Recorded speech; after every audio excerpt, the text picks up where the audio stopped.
What's up everyone, it's Dakota and welcome back to another Pioneer video. And as we go on chronicling all the tier 1 decks and some of the decks that you're probably going to see this RCQ season for the Pioneer format, we of course need to talk about Abzan Amalia combo, a deck that seems to be a lot more resilient than people really give it credit for, and kind of gives even me like the Yawgmoth vibes, where you can kind of account for one thing, but if you try to account for both, then you get caught in no man's land and you end up getting burned one way or the other by this deck. So today we're going to be talking about Abzan Amalia combo. We're going to be talking about kind of the ins and outs, exactly how do we set up the combo, and some of the other ways that this deck can win the game aside from just getting to attack with a huge powered creature. But of course, before we get too deep into that, if you want to see more content from me, you want to see Pioneer Modern content and other longer form videos, please consider subscribing to the channel and ring the notification bell so you know when those videos get posted. And if you would like to support me even further, I do have channel memberships that give you access to some pretty cool perks and things like that. So if that is something that you want to do and you want to support me even further, I would definitely appreciate it if you became a channel member today. And of course, I have a podcast that goes up on most Saturdays called the Casual Spikes Podcast, where me and my co-host Randy from Modern with Randy talk about, the Modern format, the Pioneer format, and just kind of things in general, kind of like some of the newsworthy stuff going on in the world of Magic. So if that's something that you choose as well, subscribe to my channel, subscribe to his channel, then you'll be notified when when that podcast goes up. So without all the way, Abzan Amalia combo. This has been a deck that when we had kind of the Pioneer bannings back in December, where we had Karn the Great Creator essentially neutering the mono green devotion decks, and then we had Geological Appraiser get banned, which nerfed the Discover, basically like Pioneer version of Cascade. Amalia combo kind of came out of the woodwork and was one of the better performing decks of the tournament. I don't think it won necessarily for that regional championship, but it was a deck that proved that it had some potential, with some turn 3 wins that this deck could produce seemingly out of nowhere, and multiple ways of doing so, on top of just having a decent value engine. The deck has definitely morphed into, instead of just trying to win the game by attacking with Amalia, it has kind of come for a few different ways, has kind of come out for the deck to actually try to win the game. So what we're actually talking about, we'll kind of go over the combo and everything. So you have Amalia Benavides Aguirre, which is a white and a black 2/2 legendary creature vampire scout that has ward, pay 3 life. And then whenever you gain life, Amalia explores, then destroy all of the creatures with its power is exactly 20. So the combo of sorts is that you have an Amalia in play. She explores whenever you gain life, and Wildgrowth Walker, which is a 2-mana 1/3 elemental creature that says whenever a creature you control explores, you put a +1/+1 counter on Wildgrowth Walker and you gain 3 life. Those last 4 words, you gain 3 life, is so important, because that means if you can either gain life to trigger Amalia to explore, or just find some way to explore, what have you, you end up triggering these cards back and forth. So Wildgrowth Walker gets a counter, gains 3 life, you trigger Amalia, Amalia gets to explore. Whether she hits a non-land or a land, doesn't matter. She's going to get to explore, which is going to trigger Wildgrowth Walker, and they're going to bounce back and forth until you find enough non-land cards on the top of your deck to get Amalia to 20 power, and she's going to blow up the board, getting rid of the Wildgrowth Walker, meaning that you essentially stop the combo. If at any point the Wildgrowth Walker gets indestructible or the Amalia goes past 20 power, the game will end in a draw, or unless you have something kind of going on. So in the early versions of this, you were just trying to assemble this, and then people really weren't playing pump spells or anything like that, where we see now from Mono Red Slickshot, where we see people pumping up the Amalia past 20 power so that the game does end in a draw. So back then you were just attacking with Amalia to try to win the game. But now we have cards like Dina Soul Steeper, so where you can give the Wildgrowth Walker indestructible or what have you and stop it from blowing up the board, or if it ends up getting the creature ends up getting boosted past 20 power, you're still going to gain life, and then Dina is going to say whenever you gain life, each opponent loses 1 life, meaning that like kind of while you're going through this combo, even if you just get to naturally get up to 20 power, chances are you're going to be able to ding your opponent for enough life to where the game is going to be over before the Amalia goes nuclear, or the any one of the creatures are going to be lethal.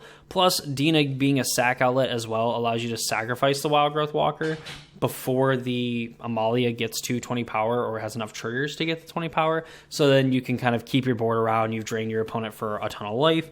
You have to keep Dina around as well, and Dina ends up getting to be pretty big herself to be a very formidable attacker as well. So not all lists are playing Dina. I personally like playing Dina in Amalia, just again for like that combo factor of just like I'm going to be able to, in combination with something like a Return to the Ranks, where I don't have to get an Amalia, a Wild Growth Walker, and then something like a Lunarch Veteran or a Prosperous Innkeeper to kind of go off. I could do this for like X equals 5, and I could get like Dina, and I can get 4 of these like Lunarch Veterans or Prosperous Innkeepers. Just have them all gain a ton of life, and kind of protect my Dina somehow. Maybe even get back like something like a Selfless Savior to just basically make sure that I'm going to be able to gain a ton of life. My opponent's going to have multiple spells to try to interact with Dina, and I'm going to get a ton of value. Even if they manage to do it, I'm going to get a ton of value, and they're going to have a very, very, very hard time basically closing out the game from there. So we kind of compare this deck to Yawgmoth in the sense that, like, okay, you do have like this kind of creature theme, you have somewhat of a graveyard theme, you have Chord and Collected Company as like ways to go and kind of get these things. Notably in Yawgmoth, in like especially the early days, you had essentially 2 win conditions. You had Blood Artist, and then you had the Geralf's Messenger. Nowadays you just kind of have the Blood Artist kind of win, where you also can be like this kind of mopey beatdown deck. And this deck does kind of play like fairly well like a beatdown deck. So we have Send Out Scout, which is going to be able to explore, which can get your combo going if you need to go get a 1-drop. That is going to enable the combo if you don't have a Lunarch Veteran already in play. Lunarch Veteran says whenever another creature in his battlefield under control, you gain 1 life. Same thing with Prosperous Innkeeper, except Innkeeper does get you a treasure, which does enable a turn 3 kill, which we'll get to here in a second. Ideally, for like a turn 3 kill, you play a Veteran on 1, and then you play Amalia on 2. You end up getting to explore because of getting a life from Lunarch Veteran, and then you just end up playing like something like a Wild Growth Walker to then kind of set it up. A way that Prosperous Innkeeper does it, because it makes a treasure when it enters the battlefield, you can just play a turn 2 Amalia, and then if you have your 3rd land drop, you can play a Prosperous Innkeeper. You end up making a treasure token. You have an untapped land plus a green treasure, plus the treasure token. Words are hard. And then you can play a Wild Growth Walker, which is going to gain a life with the Prosperous Innkeeper. It's going to trigger the Amalia, and you're going to bounce back and forth. So already there's like 2 ways that you can go infinite with this deck, or at least get to the point where you can kind of look through your deck with Amalia. So ideally, what you're going to end up looking for then is looking for something like a Return to the Ranks or this Aether Flux Reservoir, which playing it as like a 4-mana artifact to like try to gain life by casting a bunch of spells is not really where this deck wants to be. However, paying 4 mana after you've already put a ton of lands in your deck, presumably on turn 3, you're going to have an untapped land, and you're going to be able to pay 50 life to deal 50 damage to target creature or player. You're almost 99.9% of the time going to be going at the face, and that one creature that you're dealing 50 damage to better be, a misclick or just, whatever. But chances are you'll be able to fire off the Aether Flux Reservoir again, too. So, pay 50 life, deal 50 damage. You're going to gain a ton of life just by getting to do the normal Amalia thing. If there's already a +1/+1 counter on Amalia, you're going to get at least 17 Explorers, which means you're going to get 17 times 3, which is going to be 51 life. Chances are you're probably at, we'll even say 10, in the worst case scenario. So you're at 61 with an Aether Flux Reservoir, or you have, a Return to the Ranks waiting in the wings that you're going to be able to bring all this stuff back and then reestablish kind of the combo, or get Dina after milling a lot of these creatures and stuff. Going further, you have stuff like Deep Cavern Bat, which is going to be ways to kind of mess with your opponent, what they have going on. You're going to be able to... This is like a way of playing like without main deck Thoughtseize. There were a lot of decks that were deciding to play Thoughtseize. They play Deep Cavern Bat as kind of like a way to...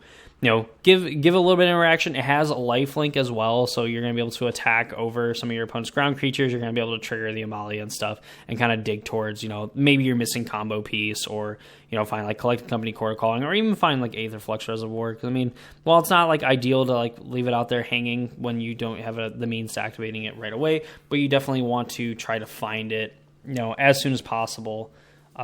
While you're trying to go through like your combo and everything. Fauna Shaman discards like all these other random creatures and stuff. You have excess like Lunarch Veterans, Selfless Saver, Amalias when you already have one in play.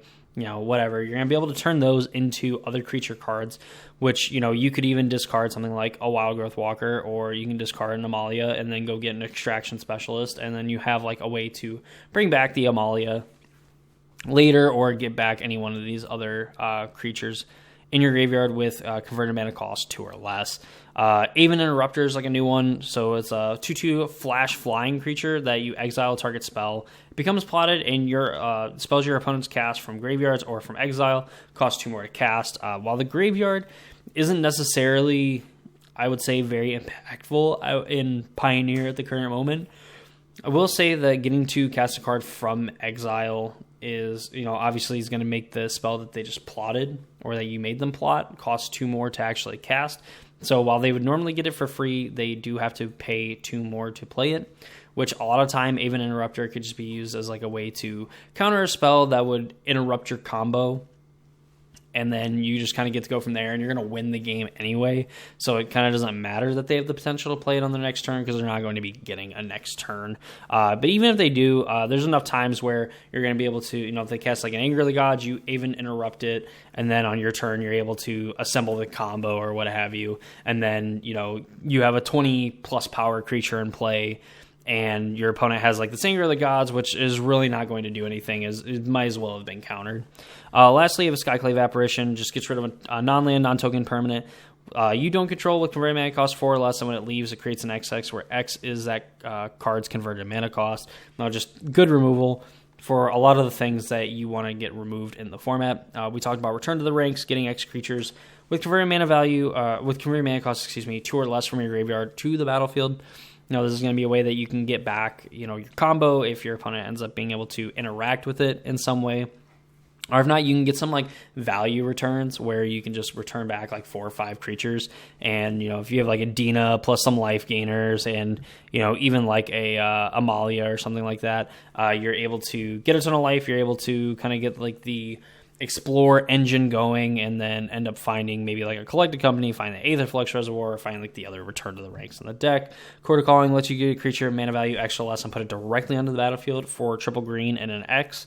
You have Collected Company, which lets you go top 6, put 2 creatures with converted mana cost 3 or less from among them onto the battlefield.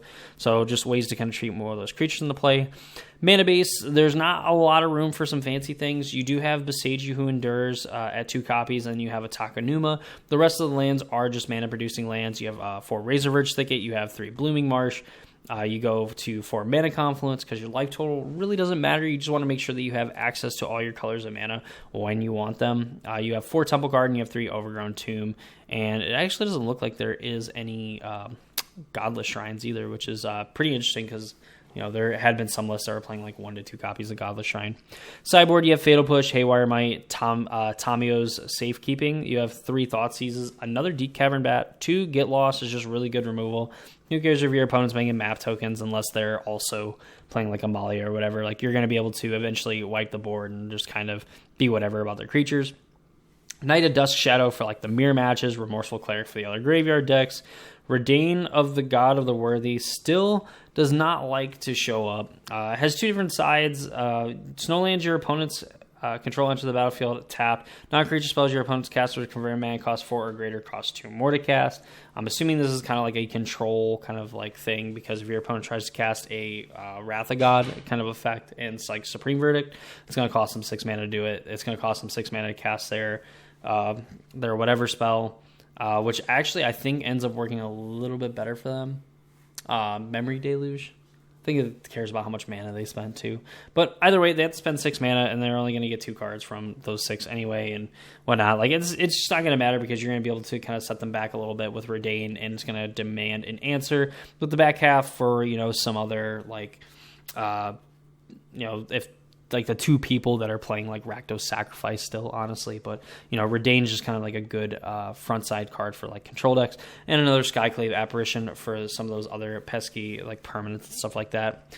And that is the Abzan Amalia combo deck for the Pioneer format.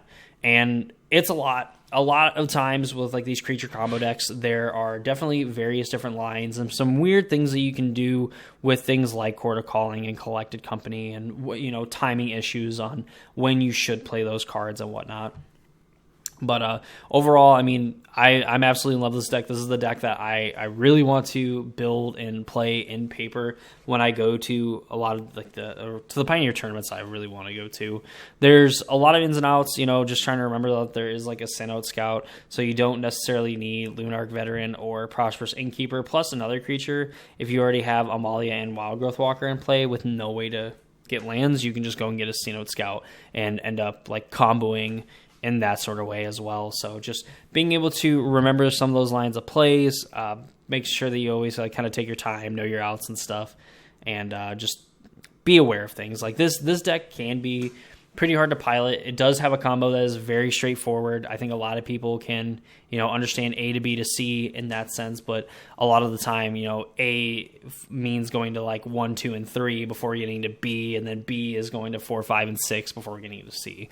So just keep in mind, like, while this deck is, I think, not necessarily like easy to play, I think it's a lot easier than some of the other combo decks that we see in the format. I think, like something like Rakdos Midrange is a little bit harder to play, and it's simply for the fact that you are a mid-range deck at the end of the day. Like, you do need to kind of get to a point where you can end the game, but then also, make sure that you are applying the right pressure at the right times rather than just kind of getting yourself caught and, getting X for 1, So definitely something to keep in mind when playing this deck, that it can be easy to start, but it's all about finding, all the other backdoor ways to get into the combo rather than, just going through the front door to kind of accomplish what you're doing. So that's going to do it for me in this video. Hope you all enjoyed. If you did, please, again, leave a like on the video. Comment down below what Pioneer deck you would like to see next. Subscribe to the channel, ring notification bell for future Pioneer as well as modern and longer form videos. Check out the podcast, become a member today on the channel. And